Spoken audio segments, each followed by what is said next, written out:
Hola amigos, bienvenidos a Fe que Piensa, un espacio muy especial para hablar de teología, ciencia, religión, filosofía.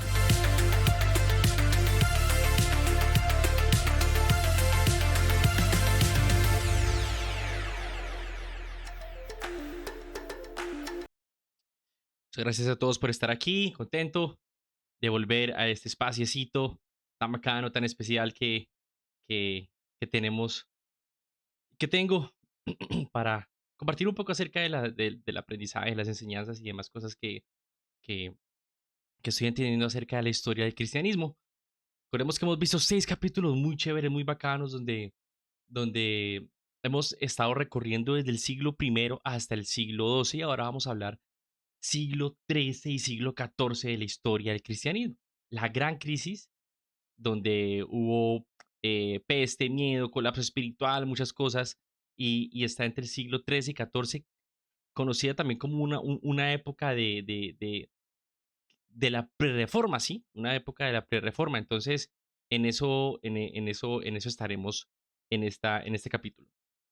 Así que, sin más preámbulos, vamos por acá. Pero sin antes, a mí me gusta mucho escuchar musiquita mientras trabajamos. Exactamente.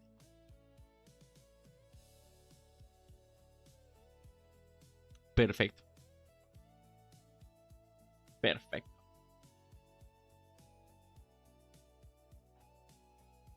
Yo le subo un poquito más acá.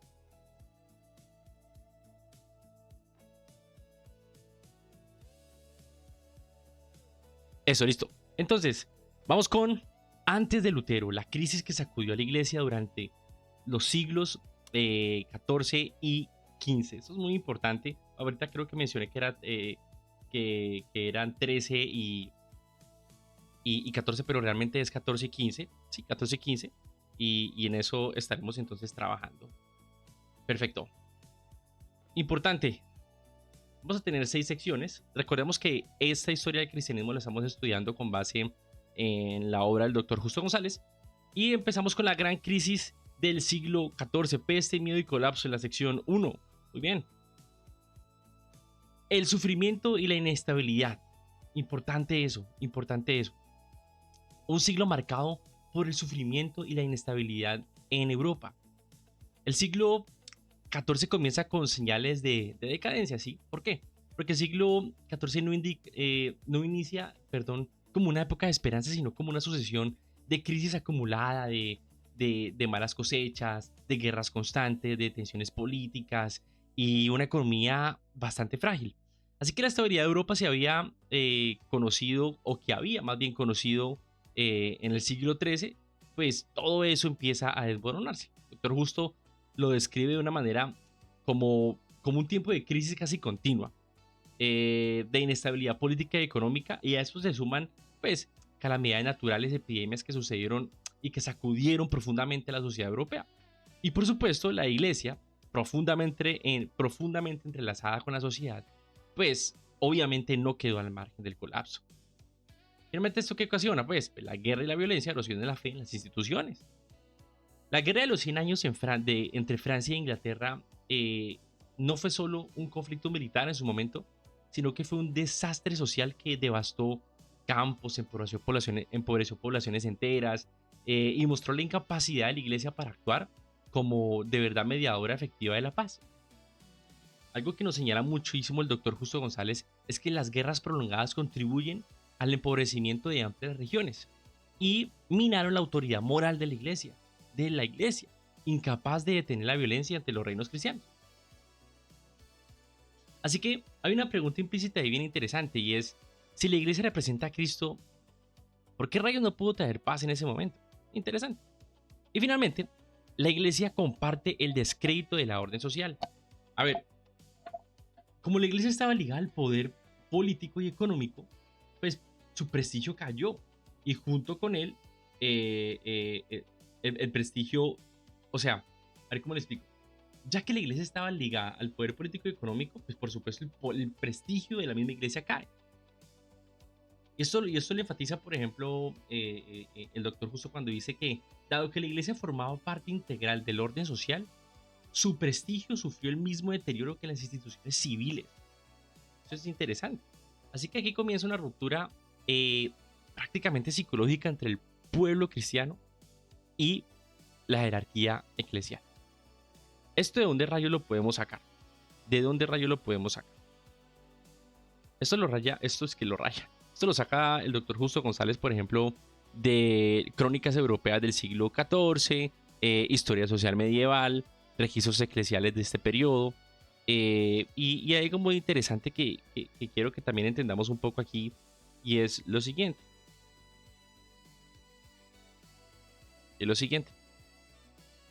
La iglesia medieval en ese momento no fue una víctima pasiva.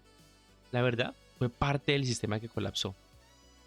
Así que el descrédito del papado en ese momento comienza justamente antes del cisma de la Gran Reforma.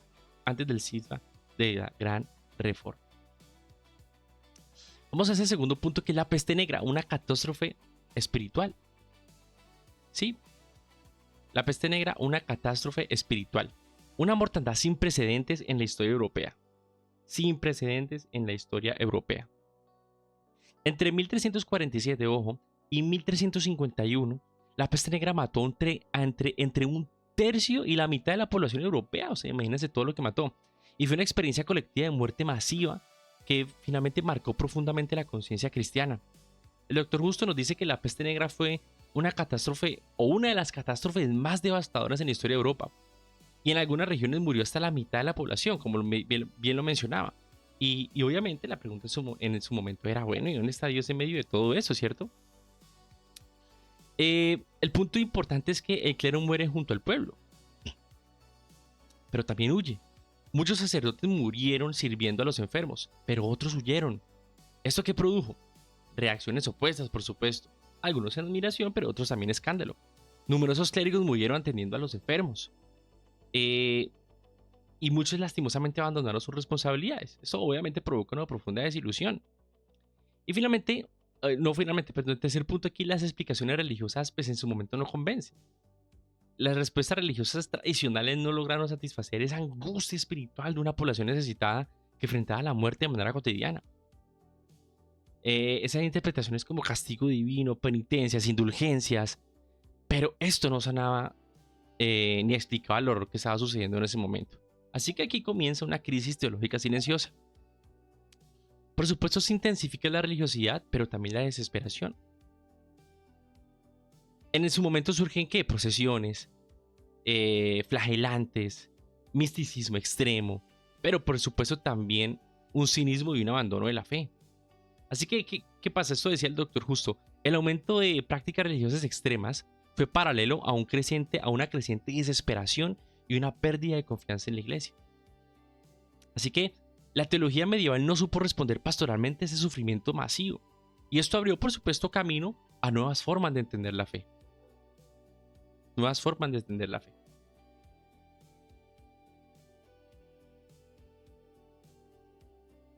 Aquí pasamos. Crisis moral y espiritual del clero. Por supuesto, un clero enriquecido en medio del sufrimiento popular, esto obviamente va a generar una bulla, ¿no? Algo distorsionado. O sea, mientras el pueblo sufría, muchos altos cargos eclesiales vivían con lujo. Así que, pues, eso provocó obviamente indignación y burla. La ostentación y riqueza del alto clero contrarrestaban dolorosamente con la miseria general de la gente. Eso es evidente. Venta de cargos, indulgencias y corrupción en ese momento. ¿Qué pasa? La simonia y el nepotismo otra vez se volvieron comunes. La venta de cargos eclesiales y otros abusos finalmente contribuyeron a una profunda pérdida de credibilidad en la iglesia. Tercero, la fe se vuelve mecánica y supersticiosa, porque la religión se redujo simplemente a rituales de protección contra la muerte. Interesante, ¿no? Interesante esto. Vean cómo empiezan a verse el tema de los rituales ahí. Para muchos la religión se convirtió simplemente en una serie de prácticas destinadas para evitar solamente el castigo, más que vivir una relación profunda con Dios. Y el terreno justamente estaba listo para una protesta religiosa. Sin proponérselo a la larga, la iglesia estaba preparando, estaba preparando su propia crítica, porque, y esto lo dicen muchos otros apologistas, la reforma vino interna de cleros, de clérigo, de romano, por ejemplo, el mismo Lutero era agustiniano, entonces vino dentro de la iglesia, no fuera de la iglesia. Esto es requete bien interesante. Continuemos aquí. Y la crisis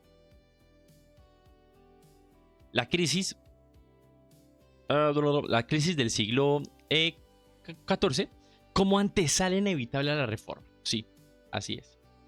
La iglesia entra en una crisis que no es solo moral, sino estructural.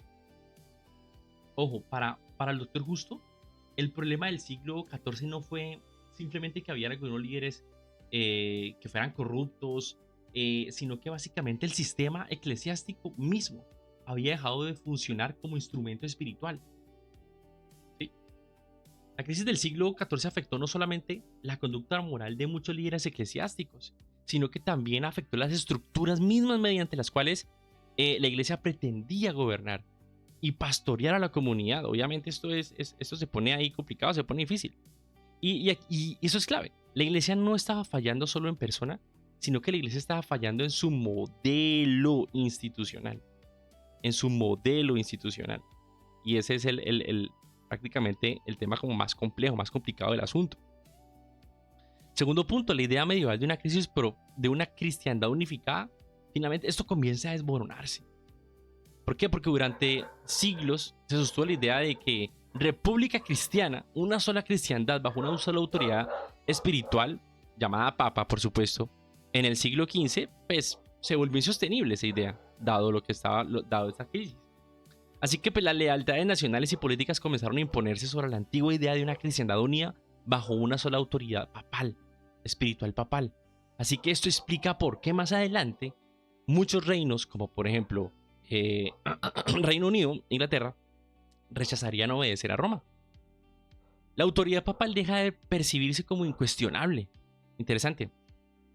Y eso me parece muy interesante y por supuesto esto es algo que pregona mucho el protestantismo, ¿no?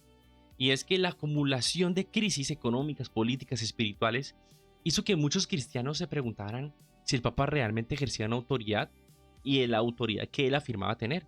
Porque cada vez más cristianos comenzaron a preguntarse si el papado podía cumplir el papel que la teología medieval supuestamente le había asignado. Y como hemos visto antes, no necesariamente esto era una tradición que recibieron los apóstoles, porque eso fue un desarrollo que se hizo posterior. Aquí nace una pregunta fundamental que marcaría toda la reforma y es, ¿dónde reside la autoridad cristiana, cierto? ¿En la tradición? ¿En las escrituras? ¿En la iglesia misma? ¿En el papa? ¿Dónde rayos reside la autoridad? ¿Cierto? ¿Dónde rayos reside la autoridad?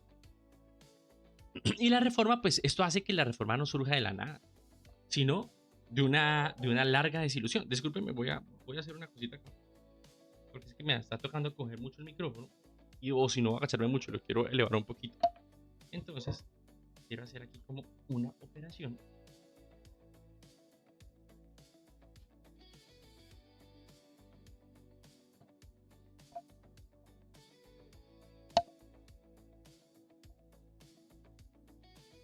Eso, ¿qué tal ahí?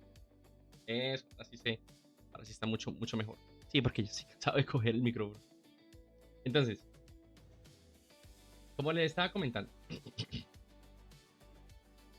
Justo insiste que Lutero y los reformadores, por supuesto, no aparecen en un vacío histórico, una cosa así como de la nada. O sea, surgen en un contexto muy especial con todo lo que está sucediendo acá. De una crisis prolongada y difícil. O sea, cuando finalmente surgieron los reformadores en el siglo XVI más adelante, y eso lo vamos a ver en el próximo capítulo, esto lo hacen en un contexto donde la confianza en las estructuras tradicionales de la iglesia estaba erosionado. Así que la reforma fue una respuesta, no fue un capricho o un simplemente, ay, sí, vamos a hacer una nueva iglesia como muchos, como muchos pueden decir. Eso me da risa, como que he visto memes que dice como, como a Lutero no le gustó la iglesia y creó su propia iglesia. A Camilo no le gustó con lo que dijo Lutero y creó su propia iglesia. Eso no es así. Pensando que no fue una sola reforma, fueron varias reformas. Pero bueno, quiero que de todas maneras nos centremos en el punto más histórico que en este momento doctrinal desde el punto de vista protestante. Así que vean, la iglesia medieval no cayó de repente en el siglo XVI. Eso es algo acumulado. Y es el cúmulo de muchas doctrinas que fueron surgiendo también. La reforma es la culminación de más de un siglo de crisis acumulada. Así que no podemos negar también que cuando surge la reforma es porque hay una crisis espiritual bien interesante. Vamos a la sección número 2.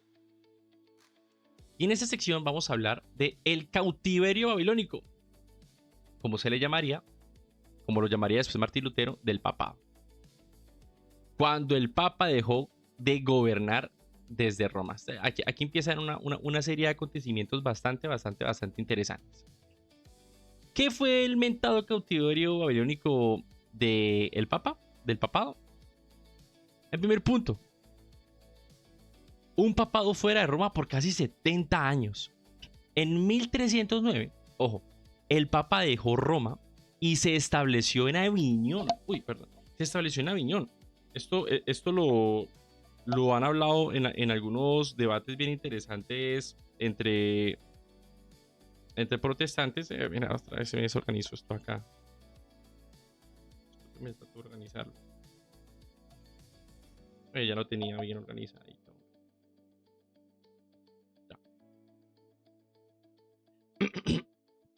En Aviñón, sí, una ciudad bajo fuerte influencia francesa. Así que ese traslado no fue algo simplemente accidental, muchachos. Esto duró casi 7 décadas y cambió profundamente la percepción del papado. El doctor Justo nos dice que durante 70 años los papas residieron en Aviñón y no en Roma, como estaba acostumbrado. Este periodo llegó a ser conocido como el cautiverio babilónico del papado en su momento. Este nombre no es casual. Esto evoca al exilio, por ejemplo, de Israel en Babilonia, ¿se acuerdan? El cual fue una época pues, de una profunda humillación y dificultades y demás, ¿sí? No fue un exilio espiritual, ¿sí? Fue un exilio político.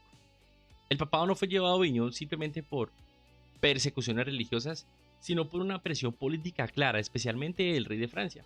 Obviamente eso está muy relacionado con todo el tema del poder. Así que el traslado de Aviñón se debió en gran medida a la influencia del rey francés, quien logró ejercer control considerable sobre el papado. Imagínense eso. Aquí el papa no hace como pastor espiritual. O sea, literalmente el papa aquí es un actor político totalmente dependiente del poder del turno. Y el impacto pues, psicológico de eso fue en su momento devastador. Que para muchos cristianos el papa fuera de Roma significaba una ruptura simbólica con la tradición apostólica de que el papa estaba en Roma, ¿cierto? Así que finalmente la autoridad papal en ese momento, pues ya no parecía incuestionable, ¿sí? Ya no parecía incuestionable. Sigamos. Así que, ¿qué pasó? Bueno, un papado cada vez más político y menos pastoral. Hay una centralización extrema del poder papal. Desde Aviñón los papas refuerzan el control administrativo, por supuesto, para compensar su debilidad política de que ya no están en Roma, sino que están por 70 años en Aviñón. Eso es bien interesante. Y es un detalle no menor, ¿no? Es un detalle no menor que el papado de repente ahora esté en Aviñón. Es un detalle no menor. Es muy importante que lo tengamos en cuenta. Desde Aviñón, los papas reforzaron el control administrativo para compensar su debilidad política. El papado de Aviñón desarrolló una maquinaria administrativa altamente centralizada que exigía grandes recursos económicos. Así que, ¿qué pasa? Esto aumentó la presión fiscal sobre las iglesias locales. Hubo un aumento de impuestos eclesiásticos Para sostener el corte papal, por supuesto, se multiplicaron las tasas, los tributos y todo ese tema. Y eso provocó, por supuesto, un gran resentimiento entre el clero y entre los laicos. ¿Por qué? Porque el papa empezó a ser visto más bien como un recaudador y no como un pastor. Nepotismo y lujo en Aviñón. El estilo de vida papal se volvió algo ostentoso. El doctor justo dice que la corte del papa en Aviñón adquirió como fama de lujo, corrupción, algo marcado en contraste con la pobreza del pueblo. Por eso aquí yo puse un poquito también esta imagen. Y esto genera, por supuesto, una distancia con el pueblo cristiano. O sea, grande esa distancia. Roma ya parecía ser muy lejana y Aviñón, pues mucho más por todo esto que está sucediendo. Así que el papado se volvió una institución distante. Percibía como lejana las preocupaciones espirituales reales del pueblo. O sea, dejó de ser algo pastoral. Y aquí también a mí me encanta hacer aquí énfasis en algo, y es que el papado medieval en su momento de verdad que funcionó, fue como una monarquía económica, no como algo pastoral o como un obispo, especialmente en Roma, por supuesto, cuestionando su autoridad jurisdiccional universal. Y por supuesto esto contradice claramente el modelo apostólico del Nuevo Testamento, donde el modelo apostólico es algo mucho más pastoral. Críticas abiertas al papado en Aviñón. Intelectuales y teólogos levantan la voz. No solo el pueblo lo hizo, también académicos criticaron esa situación. Numerosos teólogos comenzaron a cuestionar abiertamente la legitimidad y la autoridad moral del papado. Así que eso es clave. La crítica nace dentro de la iglesia, como lo decía ahora. El término cautiverio babilónico como denuncia profética. La comparación con Israel en su momento no es casual. Llamar a este periodo cautiverio babilónico, dice el doctor Justo, implicaba una acusación moral y espiritual contra el mismo papado. La idea de autoridad papal empieza a resquebrajarse, claro. Porque si el papa podía ser manipulado, ¿realmente entonces era vicario de Cristo como se estaba afirmando? ¿Qué pasa? Muchos comenzaron a preguntarse si el papado era verdaderamente la suprema autoridad espiritual que supuestamente afirmaba ser. Y esto prepara el escenario para el cisma, que ocurriría en el siglo XVI por las reformas. No solamente la reforma de Lutero, por muchas reformas. El escrito no terminó en Aviñón. Esto explotó, por supuesto, después. ¿Por qué? Porque las sesiones acumuladas durante el papado en Aviñón estallarían con fuerza cuando el papado regresa a Roma. Y esto es interesante. La autoridad papal empezó a ser cuestionada mucho antes de la reforma. Así que no fue Lutero quien inventó la crítica al papado. Para muchos que ven siempre a Lutero como de pronto como el hijo del infierno, qué sé yo. Aviñón, un punto de quiebre histórico. El Papa dejó de parecer una autoridad espiritual universal. ¿Sí? Dejó de parecer. Déjenme un segundito, yo para una cosita acá.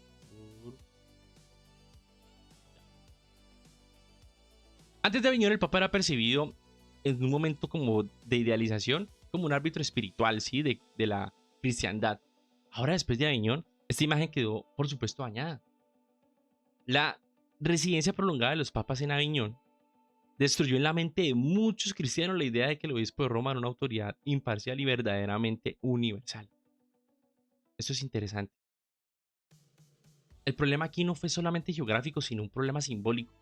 El papa ya no parecía por encima de las naciones, como en su momento estaba, que yo les conté en capítulos anteriores. Se evidenció que el papado podía ser controlado por el poder secular. Y esto es una clara muestra interesante como de decadencia. Porque durante este periodo los reyes, especialmente el de Francia, hay mucha guerra siempre entre Francia e Inglaterra, ¿no? Interesante. Influyeron directamente en la elección del papado y en la actuación del mismo papado. El papado de Aviñón quedó inevitablemente identificado, ojo, con los intereses de la corona francesa. Por algo estuvo en Aviñón. O sea, es que el que se haya trasladado no fue ni siquiera por necesidad. Fue una clara jugada política, lo cual minó su credibilidad entre las demás naciones. Esto la verdad que es devastador. ¿Por qué? Porque una autoridad que puede ser dirigida por un rey, pero no puede alegar una infalibilidad práctica, como más adelante se le determinaría, ¿cierto? Como una infalibilidad ahí per se. Es decir, el prestigio moral del papado en este periodo sufrió un daño irreversible. Por lo que hemos hablado, lujo, burocracia, distancia pastoral, una crisis de conciencia de la cristiandad impresionante. Nunca el papado había sido objeto de críticas tan amplias en su momento y persistentes como esa residencia en Aviñón. Aquí se demostró muchísimas cosas que más adelante en las reformas saldrían a la luz. Esto genera una crisis sistemática del papado, no solo local, sino ya internacional. Internacional.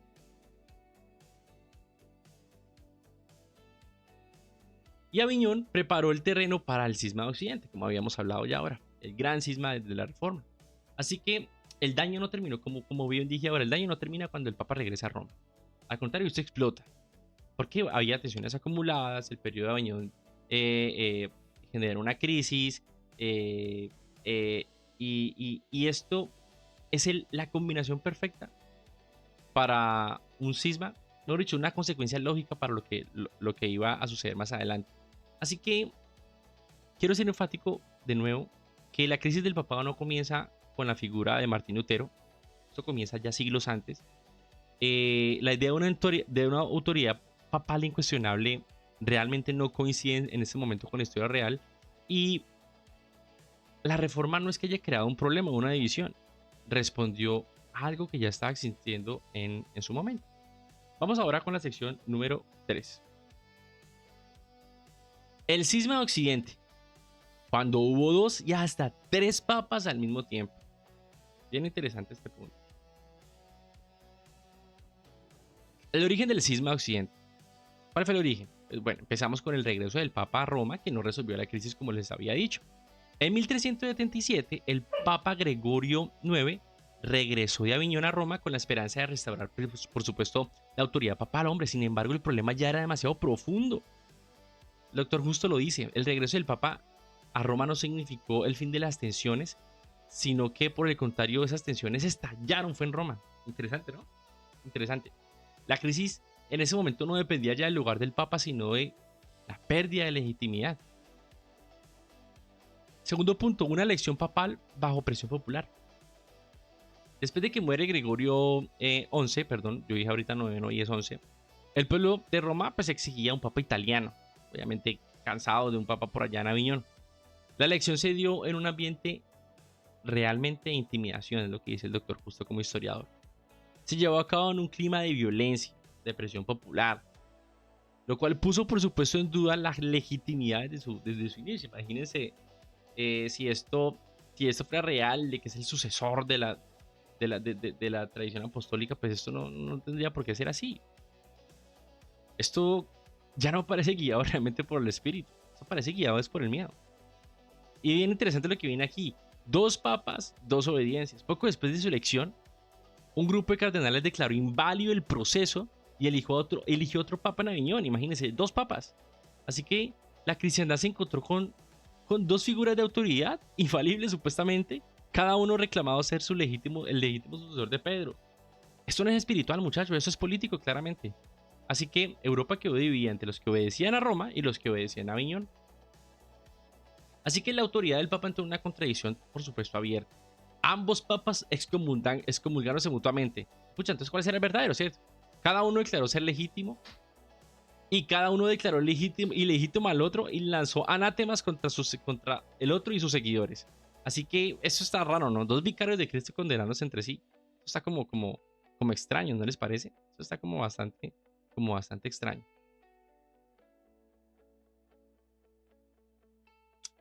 La división de la cristiandad europea.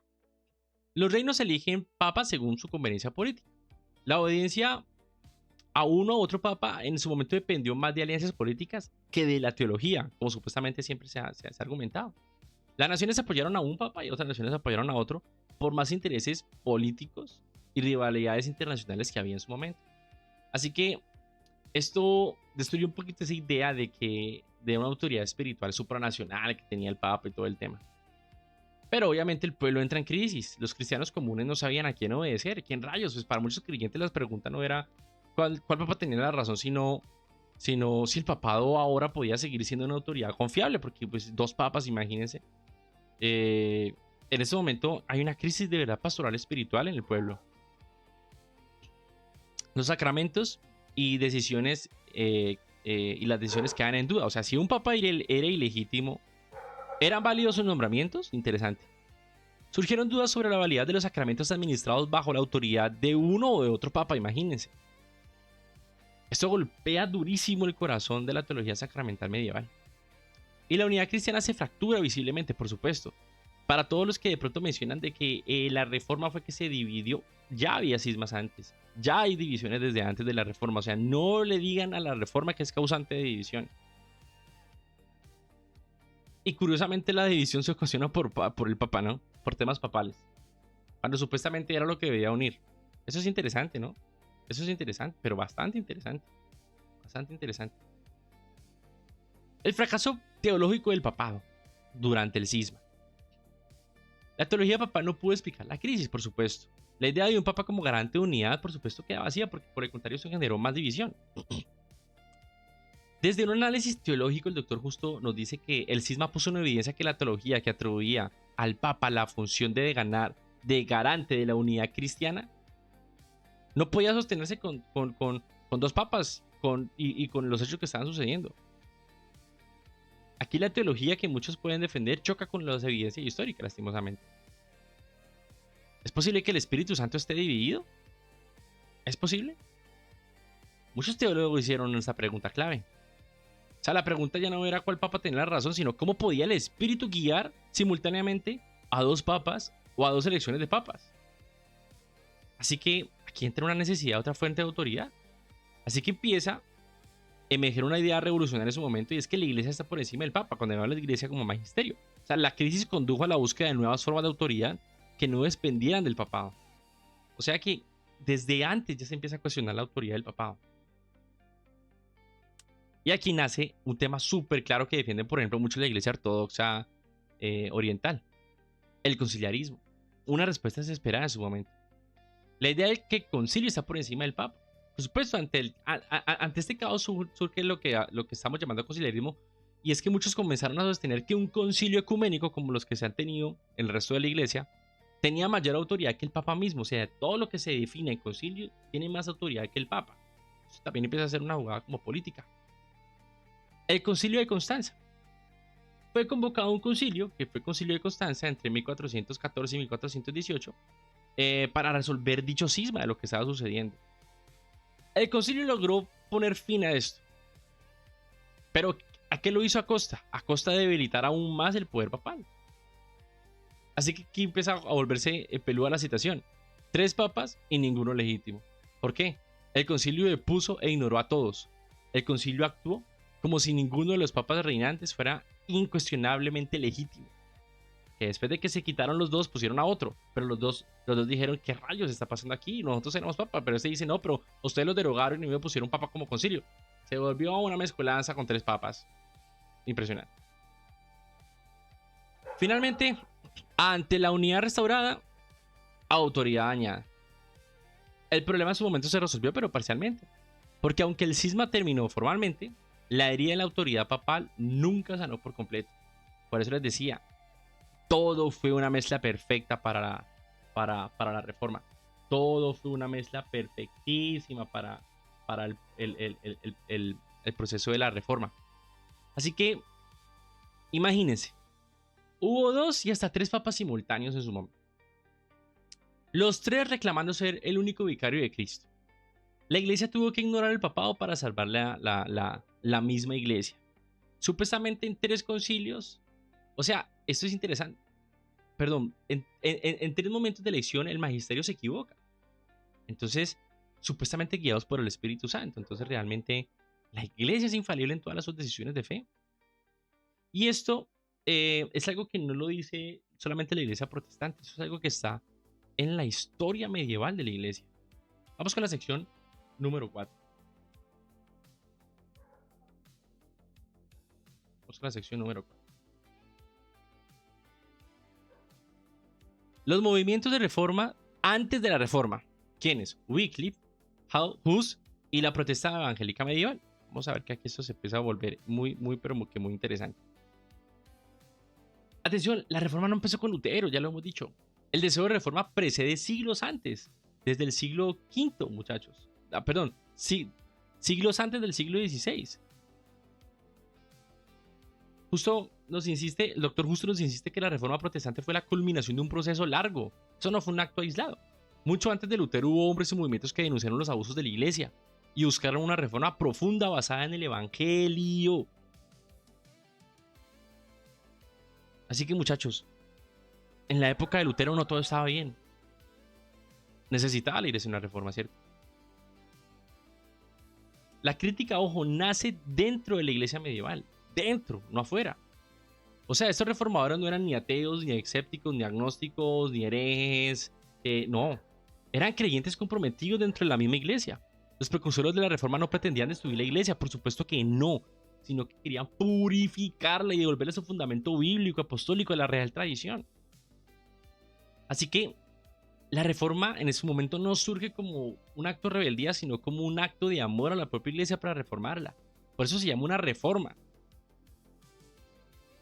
El evangelio frente a la institución. Estos movimientos, por supuesto, confrontaron la estructura eclesial con un mensaje bíblico. Nos dice el doctor Justo que en más de un caso, el evangelio fue colocado en tensión directa con la estructura del poder eclesial. Muy parecido a lo que puede suceder hoy en día, ¿no?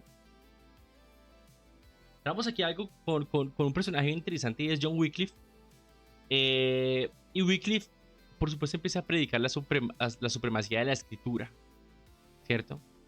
¿Quién fue Wycliffe? Fue un profesor de Oxford y quien sostuvo que la Biblia era la única autoridad suprema, ¿cierto? Wycliffe afirmaba que la escritura y no el Papa era la máxima autoridad para la vida y para la doctrina de la iglesia. Eso es un antecedente muy claro para la reforma, ¿no? Hay una crítica frontal al papado. Wycliffe no fue tímido en su denuncia. Llegó a sostener que el papado no solo era innecesario, sino que en muchos casos se había convertido en un obstáculo para el evangelio. Eso es explosivo en ese momento. Y esto es lo que más adelante influiría en las ideas de Lutero y los demás reformadores. La traducción de la Biblia al idioma del pueblo. Esto es bien interesante y bien bonito. Para Wycliffe la palabra debía estar en manos de todos, no solamente del clero y del magisterio. Insistió, por supuesto, en que el pueblo tenía derecho a leer la escritura en sus propias lenguas. Así que aquí nace la democratización de la Biblia. Por esos héroes que también estuvieron dispuestos a que la Biblia, la palabra de Dios, estuviera también en nuestras casas, en nuestros hogares. Y en tal los Lollardos, que es como una reforma popular, y sus ideas se difundieron más allá de la universidad, por supuesto. Sus seguidores, conocidos como los Lollardos, llevaron esas ideas al pueblo común. Aquí es que surgieron los Lollardos, con el grandioso Juan Wycliffe. Entramos con Jan Hus, el Evangelio contra el poder eclesiástico. Por supuesto, tuvo una influencia directa en Jan Hus, Wycliffe. Hus adoptó las ideas de él y edificó sobre ellas. ¿Por qué? Porque él recibió una profunda influencia de lo que se estaba haciendo en Oxford, especialmente con referencia a la autoridad de la escritura. ¿Autoridad de qué? De la escritura. Así es. Esto es interesante, muchachos. La autoridad de la escritura.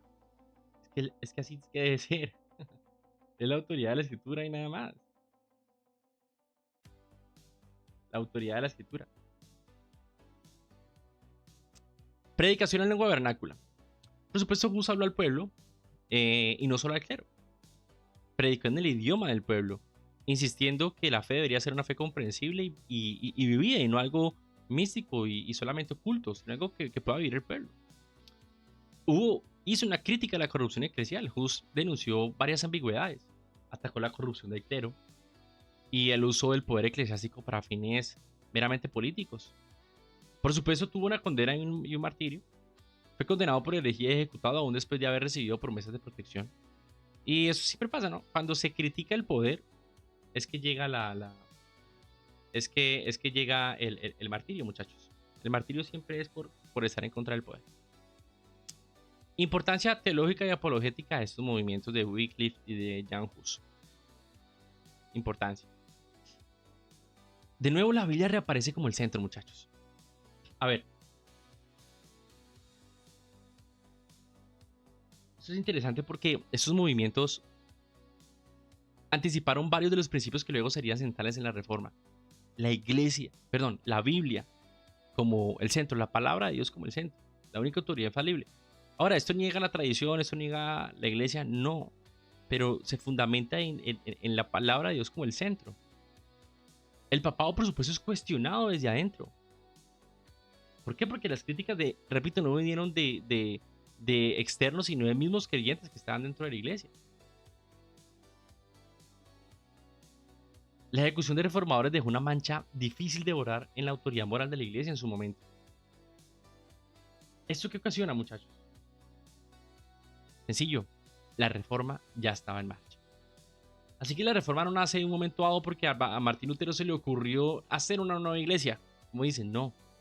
Cuando Lutero apareció, muchas de esas ideas ya estaban en circulación. Ya estaba ahí, ya estaba ahí. De nuevo, la reforma no fue una ruptura, fue una continuidad de lo que hacía la iglesia primitiva. El énfasis al centro, a la Biblia como el centro, precede a lo que después sería la reforma y después nos llamarían despotamente protestantismo. Curiosamente, Roma persiguió a esos hombres y es interesante cómo ellos cuestionan cuando anteponen la autoridad de la palabra por encima de la autoridad del poder en ese momento que era la iglesia. Vamos a la sección número 5, ya casi vamos a terminar, son 6 secciones. 5. Este capítulo estuvo cortico. Clima espiritual e intelectual previo a la reforma. Una iglesia cansada y un pueblo hambriento. Así como tengo en ese momento, yo tengo un poquito de hambre. El clima espiritual e intelectual previo a la reforma. La iglesia estaba cansada, había desilusión generalizada. La iglesia en ese momento era percibida como distante y burocrática. Después de este cisma tan horrible que hubo con esos 3 papas, esa crisis, la iglesia institucional parecía lejana de verdad las necesidades espirituales del pueblo.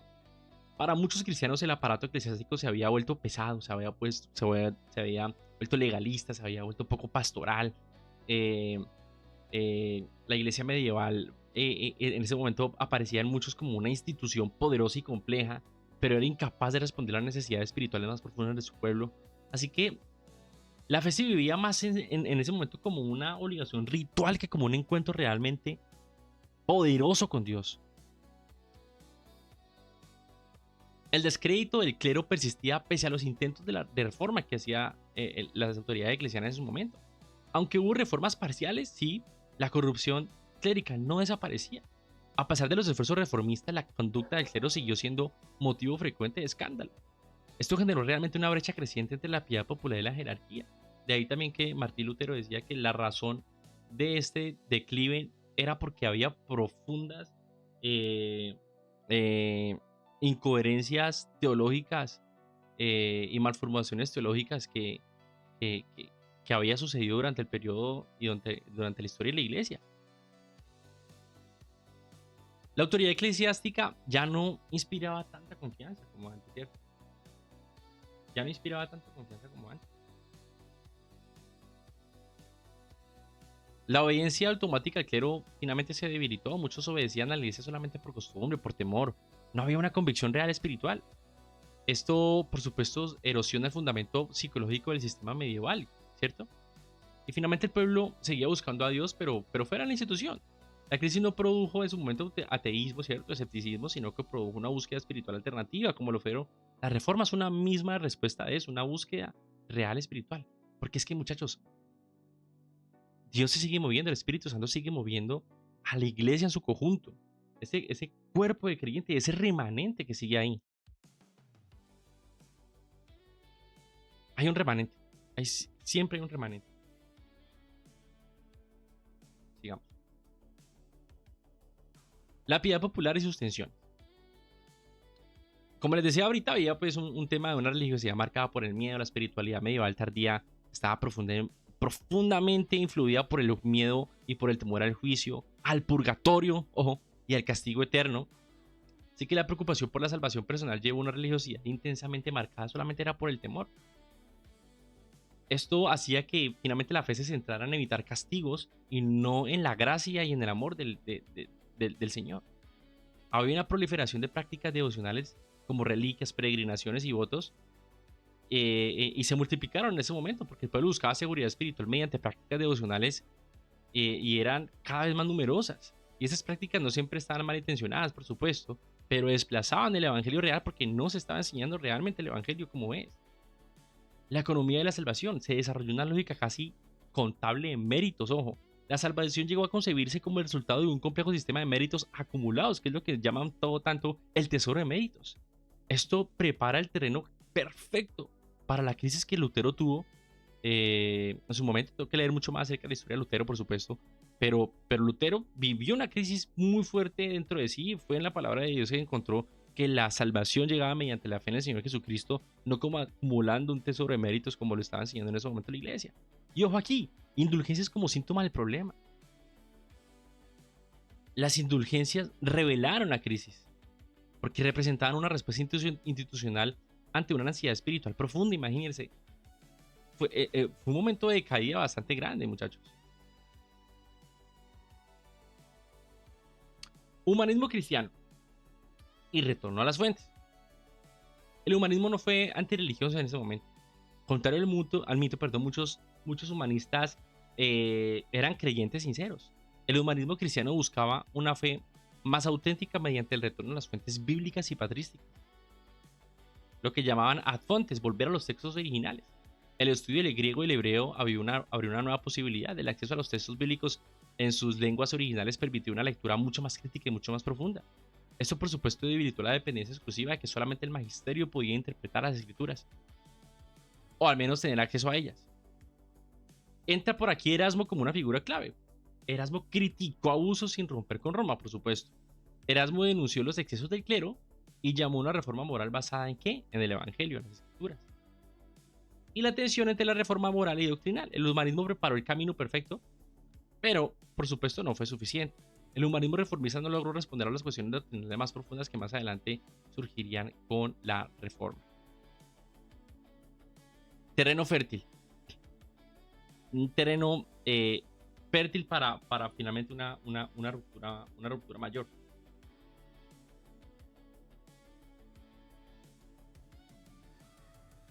Crisis institucional y hambre espiritual. Crisis institucional y hambre espiritual. Nunca, como dice aquí eso voy a citar lo que dice el doctor Justo González, nunca se habían combinado tan claramente la debilidad institucional y la intensa búsqueda espiritual. Expectativa del cambio. Muchos esperaban una reforma, es cierto, aunque no se sabía de dónde iba a venir. Tercer punto, la chispa estaba por encenderse, muchachos. El sistema podía sostenerse por inercia, pero no se estaba sosteniendo por convicción. Así que ante todo esto que les estoy contando, Lutero en su momento no fue un accidente. Cuando Lutero habló, ya habían oídos dispuestos a escucharlo. Es que muchos creen, en barra, muchos creen, y eso es chistoso, hombre, muchos creen que la reforma surge como de un momento a otro, como por una insatisfacción y punto, o que Lutero convenció a todos porque tenía mucho poder de convencimiento y la gente estaba feliz con la iglesia como estaba. No, muchachos. O sea, había una crisis de verdad fuerte, grave, profunda, y se necesitaba, estaban esperando la gente una reforma, y por eso cuando se escuchó, la gente apoyó esa reforma, le pareció interesante. ¿Por qué? Porque responde ante una crisis espiritual del pueblo. Eso no es un capricho doctrinal. Todo el mundo mediado por el temor, no por la seguridad en Cristo, la seguridad que hay en Cristo. Así que el Evangelio en ese momento, lo que hace la reforma no fue inventar una nueva doctrina, fue redescubrir lo que se vivió, lo que se vivía, lo que en su momento quizá muchos seguían viviendo, pero no como una manera eclesial oficial, porque creemos que siempre ha habido un remanente en el pueblo del Señor. Siempre ha habido un remanente en el pueblo del Señor. Y finalmente, con eso terminamos sección número 6. Sección número 6.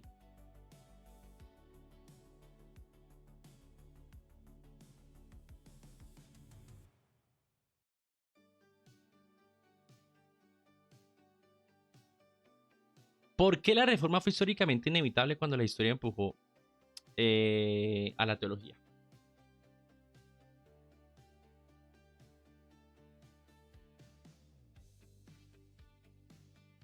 Pues, ya. Una crisis sin resolver. Una crisis que ninguna reforma superficial podía resolver. Tenía que ser una reforma radical. La iglesia medieval no enfrentaba solo abusos, muchachos, sino una crisis de autoridad. Durante el siglo XV, perdón, se hizo cada vez más evidente el problema que no se reducía solamente a conductas inmorales individuales, sino una confusión profunda sobre dónde residía la autoridad del cristianismo, la autoridad cristiana, sin el Papa, sin los concilios, sin la tradición, sin la escritura, en qué rayos. Así que el doctor Justo lo resume con una valoración histórica muy precisa y muy clara, donde dice que la crisis de la iglesia no era meramente moral, sino que la crisis era teológica, institucional, y por tanto no podía resolverse únicamente mediante reformas disciplinarias, como una vez estaba conversando con un amigo católico por redes sociales y me decía que otros reformadores como San Francisco de Asís y demás, que ya lo vimos en capítulos anteriores, no rompieron con la iglesia, sino que establecieron reformas disciplinares y morales, ¿cierto? Pero es que no era suficiente como como lo estamos hablando. No era simplemente una reforma interna superficial, necesitaba volver a unos cimientos bien interesantes. El papado ya no podía presentarse como un garante de unidad, muchachos. De hecho, lo que se pretendía que fuera garante de unidad, la realidad es que fue un garante de división y de separación. Después de este estigma occidente que vimos, el papado había perdido su rol simbólico como centro de cohesión espiritual. El papado que pretendía ser esa unidad visible quedó identificado como parte del problema y no como una solución. Esto deja un vacío grande. O sea, si el Papa no garantiza la unidad, ¿quién rayo la garantiza? El conciliarismo tampoco ofreció una solución inmediata y buena, porque también los concilios se equivocan. Aunque los concilios resolvieron en su momento el cisma, no resolvieron el problema de fondo, porque el problema siguió manifestándose. El conciliarismo demostró ser una solución de emergencia más que un modelo estable de autoridad eclesial. ¿Sí? ¿Por qué? Porque es que la iglesia seguía en una base clara y aceptada de autoridad. Finalmente, el sistema medieval quedó teológicamente muy agotado. La acumulación de crisis dejó a la iglesia sin respuestas convincentes. El edificio teológico del final de la Edad Media mostraba señales claras de que estaba agotado. ¿Dónde está la verdadera autoridad cristiana?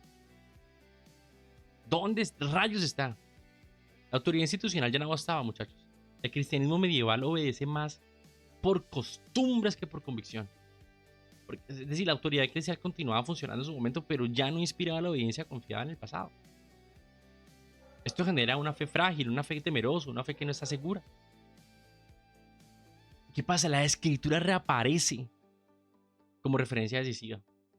En medio del colapso institucional, la Biblia vuelve a cobrar centralidad.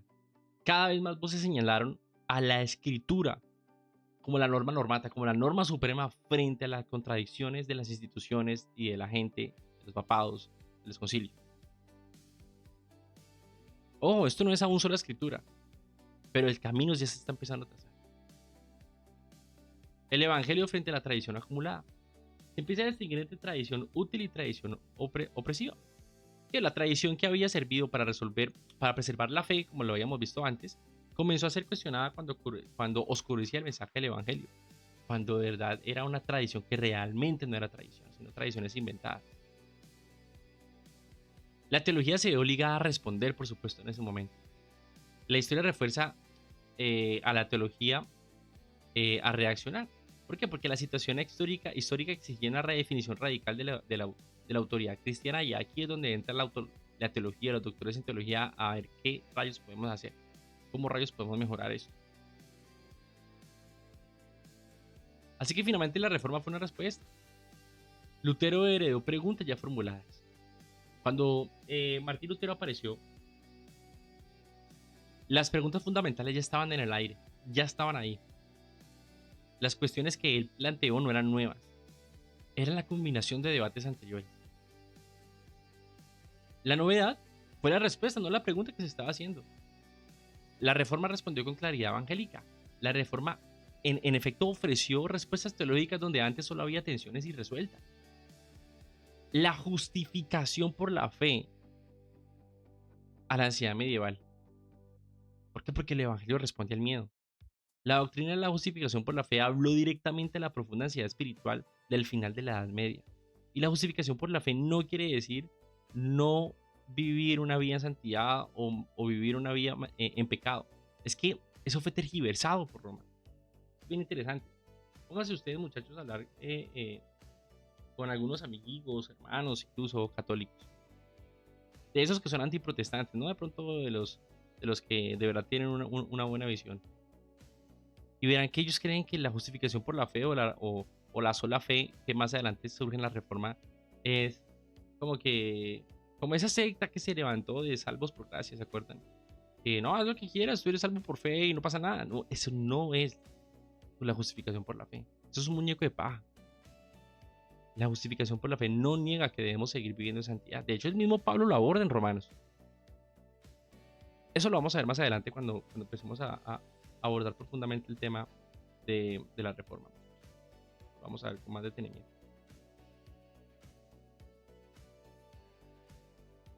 Ya casi terminamos. Ya casi terminamos.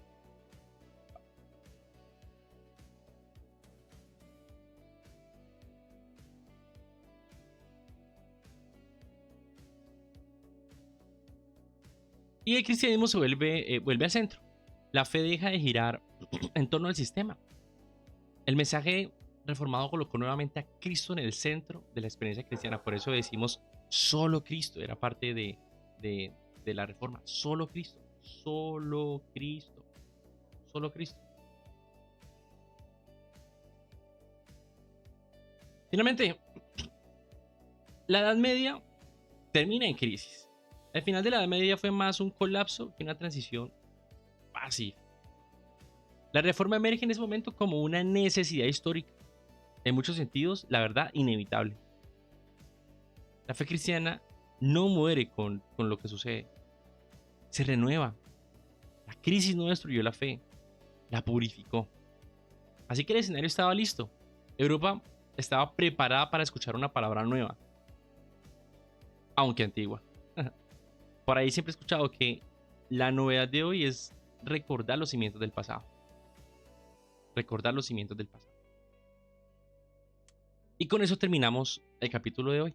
Con eso terminamos el capítulo de hoy. Con unos puntos bastante interesantes. Pero bastante interesantes. Lo que va a suceder más adelante es la reforma. Y por todo lo que estamos viendo que vaticinaba la reforma no destruyó la iglesia. Respondió ante una crisis. La reforma no fue en rebeldía. Todo fue ocasionado por un problema de autoridad desgastado por la misma iglesia. La historia confirma que Roma no pudo reformarse a sí misma. El evangelio con la reforma no cambia, se redescubre. Todo era inevitable. Para que siguiera la reforma no era porque simplemente salió un hereje y ya. Como se combatió en su momento a Arrio, Nestorio, al sabelianismo y a las demás herejías. No, nace como un redescubrimiento de la verdadera fe. Y eso es importante que lo tengamos en cuenta. Bueno, muchas gracias por haberme acompañado hasta aquí. El próximo capítulo vamos a estar hablando ahora sí con mucha fuerza acerca de la reforma protestante, de las reformas más bien, porque habría una reforma más adelante en la iglesia anglicana, después con Lutero, después con Zwinglio, después también con Calvino, y todas representaban diferentes regiones. Y esto se va a poner bastante interesante. Recordemos, son 12 capítulos de la historia del cristianismo. Y hasta aquí el capítulo de hoy. Muchas gracias. Estamos en contacto. Que Dios los bendiga.